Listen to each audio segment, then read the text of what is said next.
Good morning. First, another round of applause for Governor Malloy and David Etzweiler. I know that we're all here in Washington, but we know that it's folks out in the states that are on the front lines of moving this enthusiasm around apprenticeship forward, and it's because of leaders like Governor Malloy that we're here today and that we're able to talk about how it is that we're going to take this across the country. So thanks to all of you in the states who've been working on this for years. Thanks for bringing what you know here to Washington so we can move a national conversation forward. The video that you just saw, speaking of what's going on here in Washington, is one of a series of things that's coming out from our U.S. Department of Labor, its Office of Apprenticeship. Folks may not know that back in 1937, so 80 years ago, Congress passed the Fitzgerald Act, which, amongst other things, really was the start of our National Registered Apprenticeship System. So we've been doing this for 80 years. And one of the things that the Department of Labor is going to be doing this year and moving forward is recognizing where it is that we've come over the past 80 years and looking into the future in terms of where it is that we're going to be taking apprenticeship in the U.S. in the 21st century. So let's have a round of applause for the Department of Labor for this video.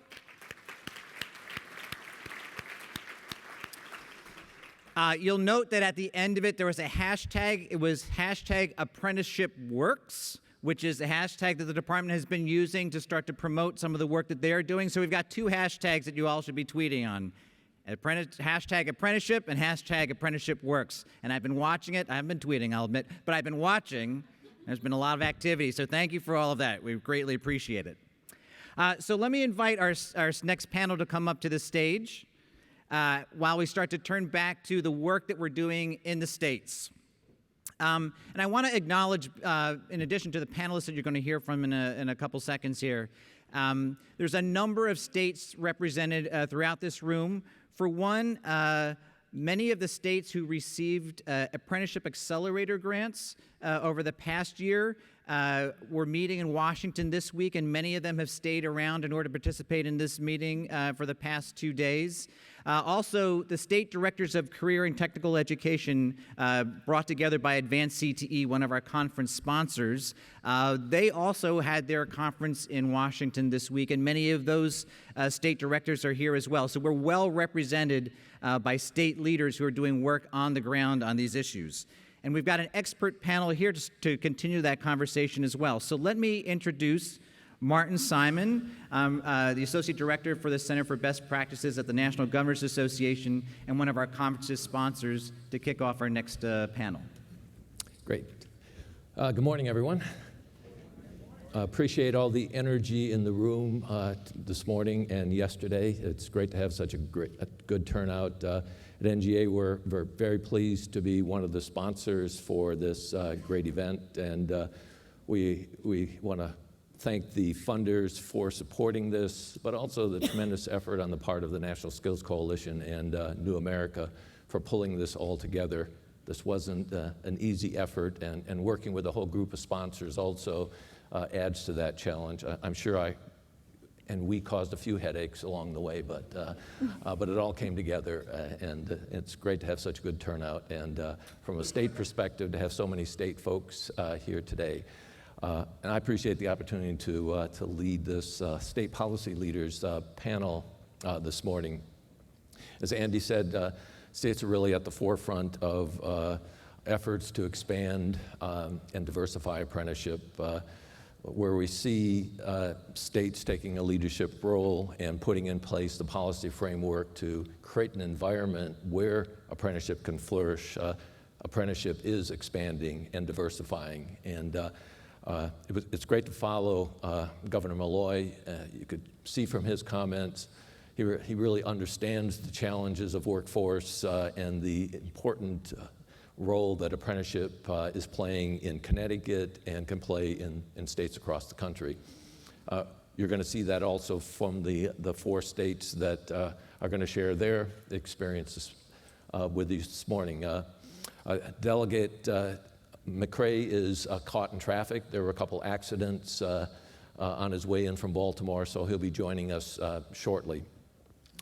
I think you'll pick up from the discussion that each state takes a fairly unique approach to apprenticeship, but there are some common, I think, some common elements, and let me just highlight a few of those, and I think you'll see those in their comments during the discussion.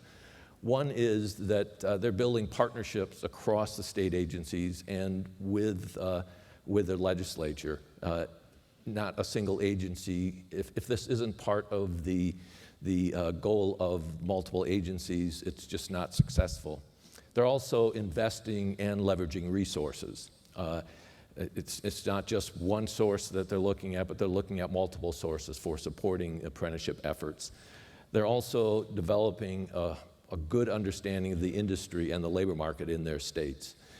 You've heard during the discussions yesterday many times the important role of connecting and strengthening those connections with business. I mean, you don't have apprenticeship unless employers are involved in it. They're also identifying targeted opportunities, and you'll see that in the comments from each one of our panelists. And finally, they're making a strong connection between apprenticeship and economic growth in their states. So at the National Governors Association, we're very much supportive of apprenticeship. We see it as an important element of the state's talent pipeline strategies. It's also an important element of career pathways and sector strategies. And we're partnering with the Department of Labor and the Siemens Foundation to support the American Apprenticeship Initiative grantees. That experience is allowing us to see the tremendous effort that's going on across the state by these grantees, also the state grantees, from the expansion grantees and the intermediary grantees. So I think we should applaud those efforts today. And this is where the rubber is meeting the road, and so a tremendous effort out there. So with that, I want to turn to the panelists. Since we're a little bit behind, I'm not going to give a deep biography, and Ellen didn't want me to do that anyway. Let me start with Ellen Golombek, who is the Executive Director of the Colorado Department of Labor and Employment. Ellen is not only a state leader and is leading a strong effort on apprenticeship in Colorado, she's a national leader. She was former past president of the National Association of State Workforce Agencies, and there are many other areas that she's been involved in. Last March, Secretary of Labor Perez appointed her to the Workforce Innovation and Advisory Council, and Ellen is a constant advisor to NGA on workforce issues, so great to have you here, Ellen. We also have with us Myron Linn, who is the director of the Iowa, deputy director of the Iowa Department of Workforce Development. Myron brings both a public service perspective, but also a private sector perspective. He was formerly employed by the Pella Corporation and held a variety of leadership positions there. He's also a veteran. He served 23 years as a commissioned military service officer, and then in his spare time when he's not focused on public policy, he officiates college and high school football, basketball, and softball. So a very diverse portfolio there by Myron. Next we have Carla Whitlock, who is the senior apprenticeship consultant with Apprenticeship Carolina. For those of you that aren't familiar with Apprenticeship Carolina, that's South Carolina's apprenticeship effort. Before joining this effort, Carla has a background that includes public accounting.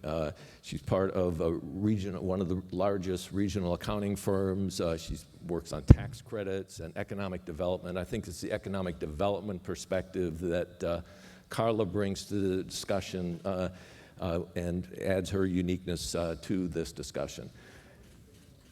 And Delegate McCray, you made it. The traffic, yes, just give him a hand. He had to fight his way through traffic this morning.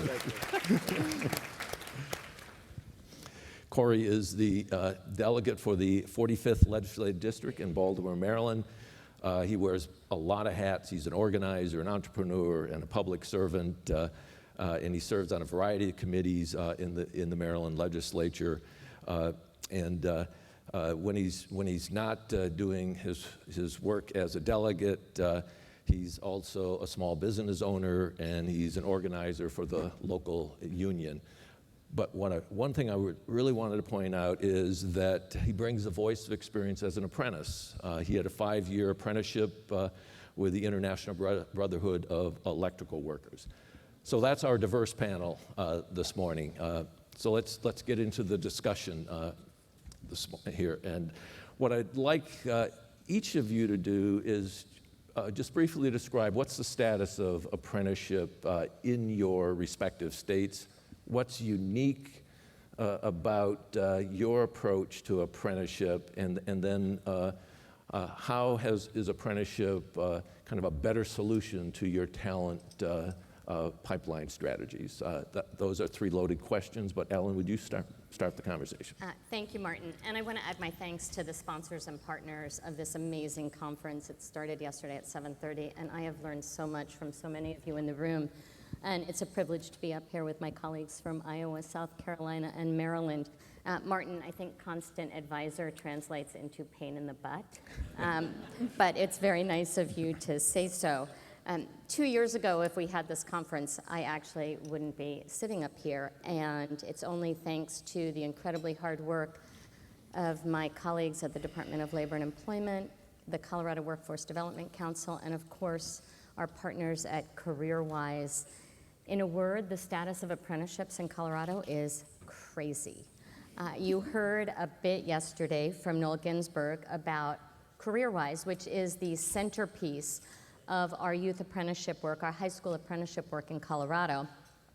But while it's the centerpiece, there's a lot of work, supporting work, that's going on around it. So let me start with our governor, because he's my boss, and I should always start with him. He's incredibly committed to this work, and in fact, he believes that economic development and workforce development are essentially the same thing, that you can't have one without the other.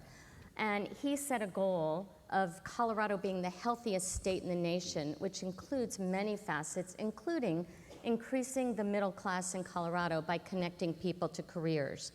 So in order to do that, he took several steps. He created the Bell Commission, the Business Experiential Learning Commission, through executive order, which is comprised of a minimum of 14 C-level executives, labor leaders, and agency leaders from throughout the state. He also created the Workforce and Education Subcommittee of the Cabinet, which is really a cross-agency collaboration of me and my colleagues with a common set of goals in order to achieve increasing the middle class in Colorado by connecting people to careers. And you can actually go on the state website and see the dashboard and see all of those goals. We've tied the work together thanks to the help of the Colorado Workforce Development Council. And within the Department of Labor and Employment, in order to support the work, we created the Work-Based Learning Unit. And all of these pieces leverage upon the previously built infrastructure that we had in our state. This is a business or industry-led, competency-based system that we are trying to create. And we're working with employers through trade associations, industry associations, or sector partnerships, which we believe is really the only way that we can scale and build up this work. And you heard from Noel yesterday that we've got pilots in 3 areas of the state that will start in September of this year in 4 different industries. So our goal is not just to fill the 44,000 open jobs that we currently have in Colorado, but it's actually to develop a statewide business-led system of high school apprenticeships in traditional and non-traditional industries, and to build a statewide culture of apprenticeships and a culture of lifelong learning, some of the lessons that we learned from our trip to Switzerland, and to create meaningful choices for students and adults through exploration and experiences. So what's unique to Colorado? I have like a 5-page list, but I'll keep it short. First, what's amazingly unique is CareerWise Colorado, which is an independent 501c3 organization that was created that is a public-private partnership in the truest sense to lead our youth-based work around apprenticeships. It's led by business, and it's outside of government. We don't control it, we help build it, we help enable it, and we help facilitate it. We had an incredibly, and still have, robust sector partnerships, which again we use to leverage our work. We created the Bell Commission, we have the Workforce and Education Committee. We have an electronic youth apprenticeship marketplace, thanks to partners like LinkedIn. We have shared staff between agencies and between our partners outside of government as well, whose sole focus is this work. So it's not staff who has this in addition to their current work, but sole focus is this apprenticeship work. And we have skillful.com, which is an online tool to help connect job seekers and businesses. That's a partnership through the Markle Foundation, the state of Colorado, and again, LinkedIn. And we also have Talent Found, which is our soon-to-be active common statewide messaging platform, and Gateway, Talent Gateway. I think the other piece that's important that I wanted to talk about is that there was no legislation in Colorado that mandated this work. We had an executive order, but no legislation that mandated the work. There's been legislation that's passed that's helped facilitate the work. And the other thing that I think is critical to Colorado is that we did not create any tax credits for apprenticeships. We believe that businesses need to have skin in the game and they need to be bought in from the very beginning, and that's what we're trying to do. And I'll stop there. Well, thank you, Ellen. Before we go on to Myron, why CareerWise outside of government? Well, if you're going to get businesses involved, not to be generalized, but businesses have a little bit of distrust of government. They see us as more of a bureaucratic and regulatory role as opposed to a role to actually help them do what they're doing. That's number one. Number two, it is business-led, not government-led. And number three, I would say what was critically important to us is that this work sustained through political and economic changes. And so we believed that it was critically important to have it outside of government. Thanks. Myron, I know in Iowa, Governor Branstad has been a strong supporter of apprenticeship. Why don't you tell us about the Iowa experience around apprenticeship? Yeah, and thank you very much. And thank you for all of you also for our common commitment to improving workforce in your state and across the country. And yes, I am a football official. I'm the only one on the panel that needs glasses, however. First of all, a little backdrop on the state of Iowa.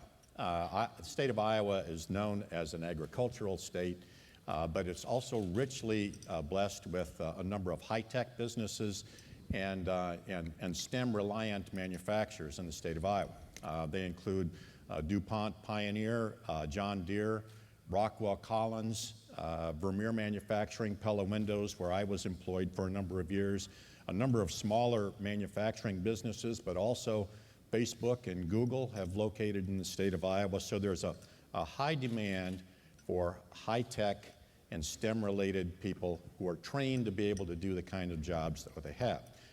The other part of that is that Iowa's latest unemployment rate is 3.1%. So it really requires all hands on deck. Anybody who wants a job, we need to have them enter the workforce and get a job. The problem, of course, with that is that we aren't necessarily prepared with those number of people to take those jobs. And so apprenticeships have been a major part of the process. And so going back a couple of years ago, Governor Branstad and Lieutenant Governor, soon-to-be Governor of the state of Iowa, Kim Reynolds, and the legislature took upon a commitment to change that and to address the issues of the talent gap that was in the state of Iowa. And some people described it as a concern. But most of the businesses in the state of Iowa, and including the one that I was involved with for so many years, would have called it a critical issue. And so I think one of the most important issues that came about was in 2014 with the backdrop there of a very tight budget and some concerns with funding. The Iowa legislature, with coordination with the governor's office on a bipartisan manner, passed a bill called the Iowa Apprenticeship Program. And it provided today $3 million per year of support to businesses and to associations and sponsors who were going to provide these opportunities for apprenticeships. And from that fund, there is a commitment to provide the support to businesses to pay for classroom materials, for equipment, to management fees, the kinds of curriculum issues that might come up in terms of supporting that. And it has turned out to be one of the best opportunities in the state of Iowa for growing our workforce to being ready for the kinds of STEM and high-tech obligations going forward. What we've seen in that regard is in the span of the last 12 months, an increase of 32% of registered apprenticeships in the state of Iowa. And that's on top of the immediate increases of registered apprenticeships from 2014 when the bill was originally passed. And one of the focal points that we've had in the state of Iowa is addressing what we would call the underrepresented groups. And I heard earlier today the comments from the governor talking about women and young girls entering the workforce and having their interest and their confidence in entering STEM-related areas. We're also focusing our attention on minority populations, on immigrants and refugees, those with disabilities. Those are the kinds of efforts that we're working with sponsors in the state of Iowa to make sure that we're addressing not only the needs of the business, but the needs of the people in the state of Iowa. And once again, it's all hands on deck in the state of Iowa. We need everybody to enter that workforce with the strength of what they learn in an apprenticeship program.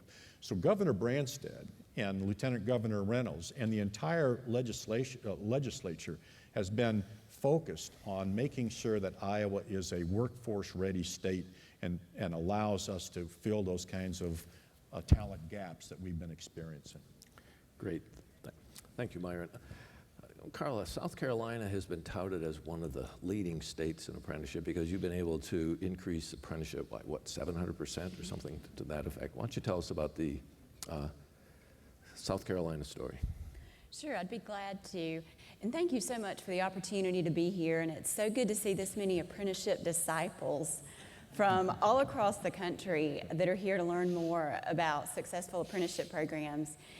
And Apprenticeship Carolina has been around since 2007, and we're a little unique in that we were the brainchild of our South Carolina Chamber of Commerce. Our leadership at the time saw the need for a substantive group that could help South Carolina companies register apprenticeship programs. And the Chamber wrote a white paper about the need and submitted it to our legislature. Our legislature was very, very positive and very supportive of Apprenticeship Carolina, and they actually included a $1,000 per registered apprentice state tax credit for our South Carolina companies in order to help offset some of the training costs that they may incur. So from 2007 until today, we are working with 876 companies all across different industries who've registered apprenticeship programs. And I'm proud to say, as of last night, we have over 20,000 South Carolinians who've either completed an apprenticeship program or are currently enrolled in a program. So we're very, very excited about those numbers and excited about our future. I did want to mention that the fastest growing segment of what we do is our South Carolina Youth Apprenticeship programs, which actually came from business and industry wanting to start to build that workforce pipeline early. Is that familiar to everybody in the room? Our businesses in South Carolina are about to experience a silver tsunami, if you will, with retirees over the next few years. And our South Carolina companies have really caught on to the fact that it would behoove them to go into the high schools and career and technology centers to select students to potentially be that next generation of workforce. And these students are working in the afternoons, some weekends, and during summer breaks and Christmas break in order to get those on-the-job training hours. And the program continues to be very successful, again, across all different industries. And currently, we have nearly 160 companies that we're working with. And over the last 3 years, over 300 high school students have actually gone through or are currently going through a youth apprenticeship program. So we're very, very excited about that. But we could not do what we do and have the success that we've had without our strong partnership with our South Carolina technical colleges. Apprenticeship Carolina is part of the Division of Economic Development of the South Carolina Technical College system.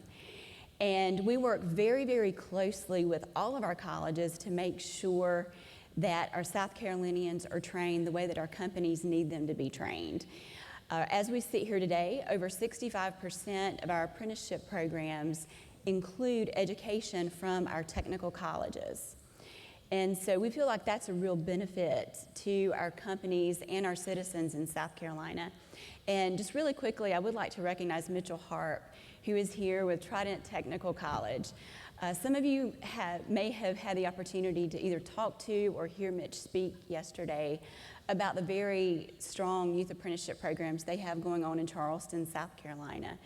And Trident Tech is one of those colleges that do a great job in promoting apprenticeship and being real partners with us. At Apprenticeship Carolina, we have 6 consultants who work geographically across the state to actually go in and work with companies to develop the apprenticeship programs and walk them through the process of on-the-job training and job-related education and what a scalable wage looks like. And our consultants are actually the ones who, along with college representatives, who work with the companies to put these programs together and really walk the companies through the process of putting together the programs and sending them off to the Department of Labor for registration. And our consultants also work with companies to understand the different funding streams that may be available for different training and apprenticeships as well. So our consultants are the nuts and bolts of work with our South Carolina companies and our partners and with our technical colleges to bring all that together to make sure that our companies really know and understand what the entire process and picture looks like. I did want to mention that Apprenticeship Carolina is very grateful to have received 3 grants from the Department of Labor. We did receive an AAI grant, which we're working with. We also received an accelerator grant, which we're using those funds to expand apprenticeship industry by industry. And we also received an expansion grant to increase our youth apprenticeship and pre-apprenticeship programs in South Carolina. Pre-apprenticeship is one of those areas that traditionally we have not done a whole lot of work in, but we're looking forward to expanding pre-apprenticeship with that particular grant.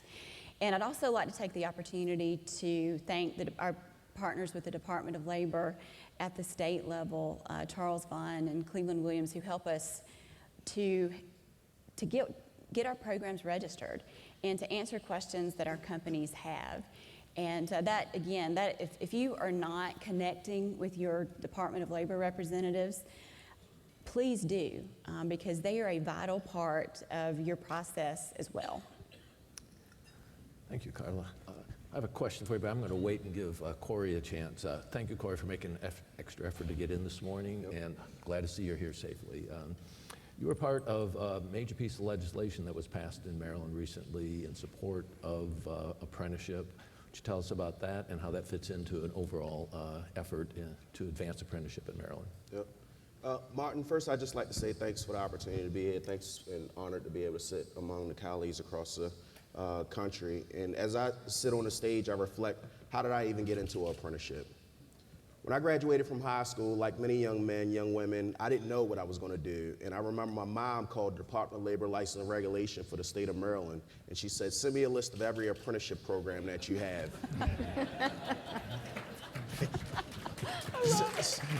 Good mom, that's right.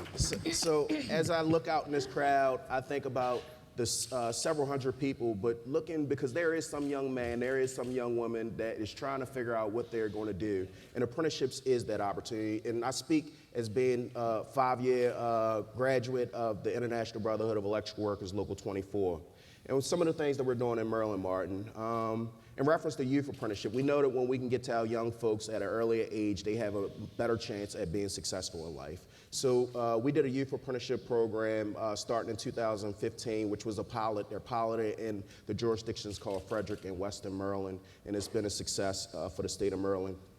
One of the things that we did this year, Martin, is the Power Apprenticeship Act, providing our workers education and readiness. And one of the things that we think about is that the state of Maryland doles out several $100 million all the time. It's $500,000 for this capital project, $1 million for this capital project, $2 million for this capital project. And one of the things that we think about is, as a small business owner, how can you make that buck work a little bit harder for you?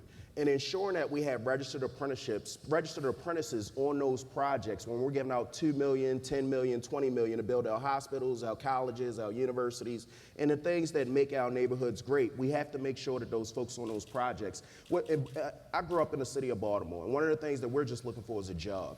But once you get past the job, you realize that the apprenticeship provides longevity, because there are 4 or 5 years of teaching you a trade or a craft or whatever it is that no one can take away from you.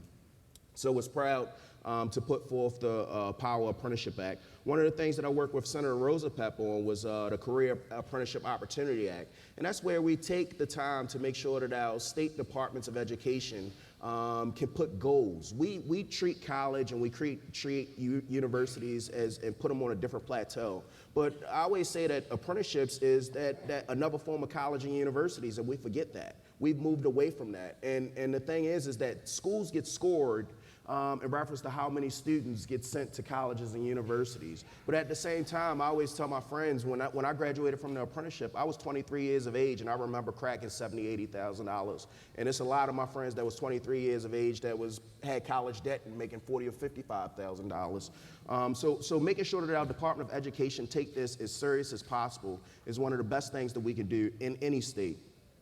The other one was a bill we did last year, Martin, if I could just speak on it real quick. House Bill 676, when apprentices register, they give us all types of information. They give us where they live at, they give us, and when I mean when they register with our respective Department of Labor License and Regulations. But they give us the information of the ethnicity, the age, the address, the enrollment, the completion, and things like that. But the reality is the public doesn't know that information. So when we compare colleges and universities, we're seeing which one is putting out folks, which one is successfully graduating folks, which one is enrolling folks, which ones are a joke and which ones are not a joke. And we have to make sure that that information is not just to the public elected officials, but also that the public has that information so that they can know which apprenticeship that they can go to. And we have a phenomenal organization called TransEd who's working with a lot of different, taking apprenticeships in an untraditional and traditional way in reference to our hospitals, and we can leverage those relationships, tech, manufacturing, and data. So thank you. Great. Well, thank you all for painting a picture of how things look in your state. We heard yesterday during a lot of the discussions that expanding apprenticeship just isn't easy. So what are some of the key challenges you are facing or did face in the work that you're doing in your states to expand apprenticeship? Ellen, you want to start? Thank you. So I think that helping businesses to understand that the investment and the return on investment is ultimately worth it and will work for them instead of against them. I think it's hard for businesses to think about that initial upfront investment in building an apprenticeship program. And one of the things that we did, Martin, as you know, and I think as Noel mentioned yesterday, is we took 48 business leaders, foundation leaders, higher ed leaders on a 5-day march through Switzerland. And I want to recognize Ambassador and Eric Levine, who are our hosts while we were there. They did a marvelous job. But I think that what that trip did for the business leaders that were involved was the seeing is believing. And that when you actually see kids who are 15, 16, 17 years old acting like adults, which is something we don't normally see in this country because the expectations for them are higher. And that those kids are actually seeing that what they're learning has applicability to what they might be doing in the future.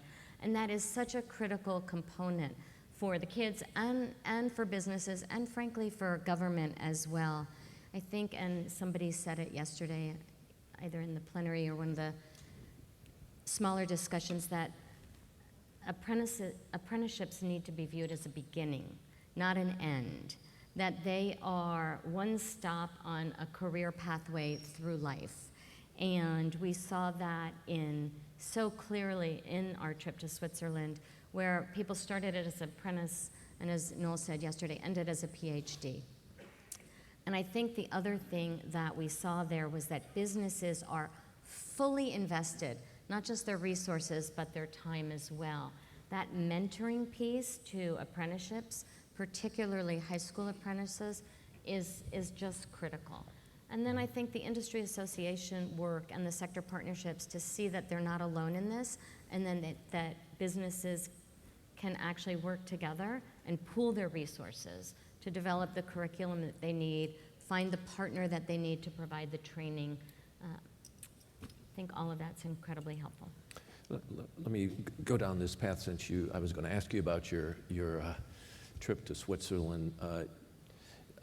I saw a shift after that trip to focusing much more on youth apprenticeship. Talk a little bit about that. Much more on youth apprenticeships, and I think that was the focus of our trip. And frankly, in Colorado, we have a problem that if you take 100 ninth graders, only ultimately 23 of them will graduate high school on time, finish college within 150% of the time, and then find a job. So somewhere there's 77 kids that are working their way through the system on their own. And we need, as a state and as a country, to find a way to help our kids get into the middle class, and we believe that apprenticeships is one of the ways to do that. It was amazing to see the change in the attitude of the people on board that bus, and yes, we were on a bus for 12 hours a day for 4.5 days with 50 people, including our governor. And to see the change in the people on that bus, the first day they were, it's nice, it works here, it'll never work there. The second day for them to say, well, maybe it might work in that industry for those kids. The third day to see the business leader say, wow, I think this actually can work in my industry for any kid. And then on the last day to have people actually making commitments about what they were going to do when they got home. It's like we are now a group of 50 people evangelizing everywhere we go about high school apprenticeships. And we've given you many opportunities to evangelize about that. And we thank you for that. Myron, what were some of the biggest challenges that you faced in Iowa? Well, I don't know if we've had challenges. I hate to borrow, at the risk of having 600 people groan when I say this, but borrowing a line out of an Iowa-based movie, if you build it, they will come. Go ahead, you can do that. But the fact of the matter is, Possibly the real issue that we might find that we still have to address is getting into the smaller supply chain businesses in the state of Iowa and making sure that they're recognized as a potential participant in the Iowa apprenticeship program. Once you bring that message, and that message is delivered to the manufacturers and to the engineering and the STEM type businesses in Iowa, there is little or no hesitation to move forward to participate in this workforce development type of development program. And one of the things that we've seen come out in the state of Iowa just in the last 9 months, Governor Branstad initiated the Future Ready Iowa program, which some of you have heard something about earlier. And that addresses the workforce going forward to the year 2025. And the fact is, registered apprenticeship programs, pre-apprenticeship programs, as Carla mentioned, and the other kinds of workforce development programs, they are going to lead us to the point where we're going to have that qualified workforce to fill those job vacancies and the job gaps by the year 2025. So Martin, I don't think we're finding a lot of problem here in getting it, perhaps other than the message to the smaller businesses in Iowa. Great. Future Ready Iowa is hopefully going to take care of that. I'm going to jump past you, Carla, because I have a specific question I want to ask you. Okay. Cory, any particular challenges that you faced in Maryland as you were going down this path of expanding apprenticeship? Yep. One of the things that I would encourage, Martin, is to reward the employers that's doing the right thing. So when we talk about registered apprenticeships, we know that that's the right direction. There's a lot of apprentices that's out there that may not be registered. And when you're not registered, the employer typically takes advantage of you. Sometimes you're an apprentice for 8, 9, 10 years and not moving forward. But when you are a registered apprenticeship with our respective Department of Labor license regulations, they have certain criteria that the employer has to abide by and the employee has to abide by. And as long as they're meeting those requirements, both people are successful, or both groups are successful. One of the things that I think about is just collecting the data. I talked about that. It's very, very important, especially in a district that I represent. I represent a district that has communities where 50% levels of poverty, 50% levels of poverty being that a family is making less than $25,000. So we need to make sure that these apprenticeships, that they're inclusive, that they're diverse, that they're representative of all communities and not just some communities, is one of the things that we always typically push. And so a lot of the legislation, you'll see that I don't like to give away tax incentives, but when that does happen, that we have criteria where it has to be at least a 25% level with that zip code of poverty. The other thing is just educating my colleagues is one of the barriers. I serve in a body where it's 141, myself included, and 47 senators in the other chamber. One of the things that I think about is that these are bodies made up of lawyers, these are bodies made up of business owners, but they don't really understand the apprenticeship field. So a lot of times I'll try my best to get my colleagues in these schools, get them in there, understand that apprenticeships aren't just on-the-job training, there's an educational component to it, and I think that it's a lot more longevity with that. So thank you again, Martin. So you're really emphasizing the importance of the role of the legislature in putting together a policy framework, and that's been very important in Maryland. Carla, twofold question for you. And Cory mentioned tax incentives. That's one of the key elements of the package, if you will. How important is the tax incentive to the success that you've had? And then back to the question on youth that I asked Ellen, you've shifted in the last couple of years to a real heavy emphasis on youth apprenticeship, and if you could address those two questions. Okay. Well, as far as our tax credit goes for our companies, it's interesting. Some companies use it, and some companies say that they just want those skills and that education standardized. And it's completely left up to the company as to whether or not they take advantage of the tax credit. And just to clarify, it is a true tax credit. It is a one-page tax credit form that companies fill out at the end of their tax year. And we make the tax credit very simple. But again, I can't say that the tax credit is definitely the tipping point for the companies to make that decision. I would say that especially for some of our small and medium-sized businesses, they do take advantage of it to offset some of those training costs that occur.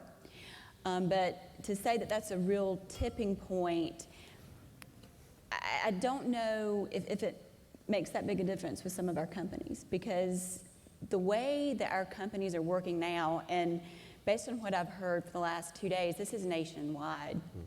Companies really want to make sure that they have those skills and to make sure that those skills gaps are covered. And any way that they can have that done through apprenticeship and then through additional tax credits and incentives, I think they want that. I would also like to say that when we do go and talk to our companies, we not only offer the tax credit for the companies, we are also offering them these grant opportunities, because the majority of our grant opportunities are geared toward paying for the education for our apprenticeships across South Carolina. So that's another added bonus for our companies. In terms of the youth apprenticeship programs, that came out of absolute necessity for our companies. And our youth apprenticeship program started with one German-owned company that had moved into Aiken, South Carolina. And as part of their move to Aiken, one of the caveats was they would be able to put together an apprenticeship program that mirrored as closely as possible to their home country's program in Germany. And Robert Crenshaw, who is one of our consultants in the Aiken area, worked very closely with Aiken Technical College and the local school district in order to put together this pathway where students could begin to learn about MTU actually in the 9th grade, and then eventually make their way into potential internship and then youth apprenticeship opportunities in the 11th and 12th grade. And MTU is actually getting ready to graduate, I believe, their fifth round of youth apprentices out of their facility. And the majority of those students are still working there and have continued their education at Aiken Tech. MTU also offered another layering of credential through the German American Chamber of Commerce. They actually had the German Chamber come in for the last 2 years, and these students are actually going through the testing piece for the German Chamber. So these students are coming out with a high school diploma, credentials from the local high school and Career and Technology Center, credit to continue their education at Aiken Tech, plus, if they pass it, the German credential as well. And so with that one program, it blossomed. Our boss at the time, we started to get a couple more calls from different companies wanting to know a little bit more about youth apprenticeship. And at the time, he said, we're not doing youth apprenticeship. That's not what we're doing. Well, 6 months later, we had like 10 more phone calls, and we decided we got to do it. So with that, our companies, again, all across all different industries, are really starting to see the benefit of beginning to pick that workforce pipeline early. Great. Thank you. I know we're nearly out of time. One last quick question for all of you. Always wondering, how are you going to sustain this effort? So what are your key strategies for sustaining the progress that you've made in your respective states? Again, we'll start with you, Ellen. So I think the building of CareerWise is one way of sustaining it. And then I think embedding it in our culture within the Department of Labor, the Department of Education, K-12, and assuring that the work will go on despite who the leadership in this state is one of the ways. And listen, the other way is businesses. Mm-hmm. You know, once businesses see the value in this, they're going to be the ones who help sustain this work. Great. Thanks. Myron? And I agree with Ellen.